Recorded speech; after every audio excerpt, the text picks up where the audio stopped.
Hello বন্ধুরা, আমি সঙ্গীতা। এটা আমার চ্যানেলের ফার্স্ট ব্লগ। তোমরা আমার চ্যানেলটাকে সাপোর্ট করো, আমার পাশে থেকো, যাতে আমি আরও ভিডিও বানাতে পারি। তোমাদের ভালোবাসায় আমি যেন আরও দূরে এগিয়ে যেতে পারি, ভালো ভালো ভিডিও বানাতে পারি, তোমাদের যেন পছন্দ হয়। আর যদি কিছু ভুল ত্রুটি হয় তোমরা প্লিজ মানিয়ে নিও, কারণ আমি প্রথম ভিডিও করছি, আমি তেমন ভিডিওর ব্যাপারে কিছুই জানি না। চেষ্টা করব ভালো করা। তোমরা যদি আমার সাথে থাকো অবশ্যই ভালো করব। আর আজকের ভিডিওটা তোমরা নিশ্চয়ই বুঝতে পারছো কি। তো আমাদের এখানে একটা কালী পুজো ছিল, রক্ষা কালী পুজো। তো সেই ভিডিওটাই তোমাদের সাথে শেয়ার করলাম। দিনটা ছিল 5 তারিখ মঙ্গলবার। দেখতেই পাচ্ছ মায়ের মন্দিরের কাছে চলে এসেছি। আর এগুলো হচ্ছে আমার জায়েরা সব। ওদেরকে বলেছি দাঁড়াতে, ওরা ভেবেছে ফটো তুলবো, তো তার জন্যই ওরা সব পোজ দেবে বলে দাঁড়িয়েছিল। আর এই হচ্ছে আমার মেয়ে, বায়না করছে খেলনা কেনার জন্য আর চকলেট খাবে বলে। তোকেই বলছি দাঁড়া দাঁড়া, কিনে দেবো চকলেট। তারপরে দেখো, যারা মানত করেছিল তারা এখানে বাতাসা ছড়াচ্ছে। আমার মেয়েরও মানত ছিল, কিন্তু বাতাসা ছড়ানো হয়ে গেছে, তারপরে আমি এসেছি। আসতে আমার একটু দেরি হয়ে গেছে। আর প্রচুর ভিড় হয়েছে, আর গরমও তেমন পড়েছে, অতিরিক্ত গরম পড়েছে, এত গরম হচ্ছিল কি বলবো। তারপরে দেখো, এইখানে আমার মেয়ে খেলনা কিনবে বলে দাঁড়িয়ে আছে, কিন্তু ওর খেলনার পছন্দ হচ্ছে না, কী নেবো। লাস্টে একটা পেন আর ওই ডুংডুঙি একটা কিনেছে। তো সেইটাই দেখছিলাম আর দাম জিজ্ঞেস করছিলাম, যে প্রচণ্ড দাম জিনিসের। মেলাতে সত্যি জিনিস না কেনাই ভালো, প্রচুর দাম, কিন্তু মাইনা করলে কি করব, কিনে দিতে হবে। আর আমার হাতে যেটা দেখতে পাচ্ছি ওটা হচ্ছে পাইপ।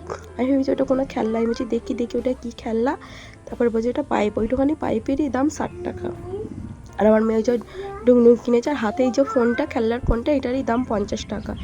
এত জিনিসের দাম কি বলবো, এই জিনিসের পরে কিনলে কম দাম। আর এই হচ্ছে আমাদের এখানে বক্স, সব ছেলেরা নাচবে, ওদিকে তো বেশি মজা হবে। যা আওয়াজ গুম গুম করে হচ্ছে, কিচ্ছু শোনা যাচ্ছে না। আর আমার মেয়ে আইসক্রিম খাবে বলে বায়না, কিনে দিয়েছি। ওই আইসক্রিম খেয়ে, জল খেয়ে পুরো ঠান্ডা লেগে গেছে। আমার কথা শুনে নিশ্চয়ই তোমরা বুঝতে পারছো যে আমার কথাগুলো ধরা গলাটা নাক টানছি এরকম ফসফস করে। আর আমার মেয়ে দেখো আইসক্রিম খাচ্ছে, গোটা শরীরে মেখেছে, একটু যদি চাই দেবেও না, একটুখানি দিয়ে আর দেয়নি। আর এইখানে ডুংডুঙি বাজাচ্ছে, ওইটা কি বলে, ডুংডুঙি তো আমি বলি, আমি জানি না কি বলে। ওইটা নিয়ে আছে, বসে আছি, ঘুরে ঘুরে পায়ে ব্যথা হয়ে গেছে, কি করবো, ওই জন্য একটু বসে আছি। বসে সবাই গল্প করছে, আড্ডা মারছে। আর আমার মেয়ে গান চলছে বলে নাচ দেখাচ্ছে, নাচছে, আবার লজ্জা পেয়ে গেছে গরু আমার।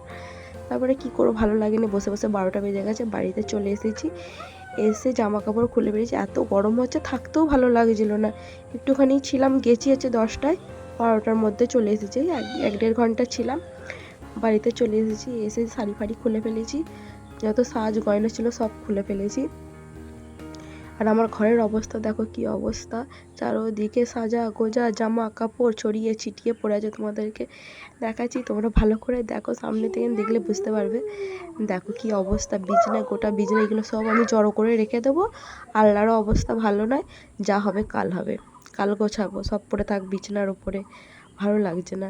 আর যদি আমার ভিডিওটা তোমাদের ভালো লাগে, অবশ্যই একটা একটা লাইক করো। গন্ডগোল হয়ে যাচ্ছে, বুঝতেই পারছো, প্রথম তো একটু গন্ডগোল হবে, ম্যানেজ করে নিও, তোমরা একটু মানিয়ে নিও। টাটা বন্ধুরা।